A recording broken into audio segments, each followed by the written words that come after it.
Good morning. The United States Defense Secretary Pete Hegseth is turning up the pressure on Europe, urging NATO allies to take on more responsibility for their defense spending. Speaking at the NATO Defense Ministers meeting in Brussels, Hegseth criticized the military complacency of some of the wealthiest NATO nations and announced a comprehensive review of United States troop presence in Europe. The United States has often called for European nations to increase their defense budgets, and now, with a NATO summit imminent in Ankara, this sentiment is louder than ever. Hegseth did not name specific countries, but pointed to ongoing challenges in strengthening NATO, highlighting past criticism towards nations like Spain. He also noted the lack of sufficient support for the United States in conflicts like the war against Iran. According to Hegseth, the goal is to transform NATO into a more balanced alliance where Europe assumes greater leadership. The proposal, dubbed NATO 3.0, envisions a Europe-led defensive framework aiming to end what he described as an era of free riding. All this comes as President Donald Trump also pushes for NATO to realign its budget priorities, suggesting reduced American financial commitment. Former General Egon Ramms articulates the risks involved, particularly how these changes could affect European security and the ongoing conflict in Ukraine.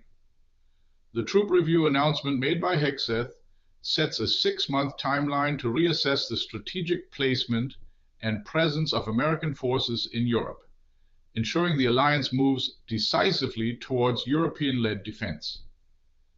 This shift is seen as crucial given that defense gaps, especially in conventional capabilities, must be addressed to prevent potential vulnerabilities. Germany's defense minister Boris Pistorius is cautious about these developments. Appealing for a managed transition, Pistorius emphasized that sudden troop reductions could endanger European NATO security.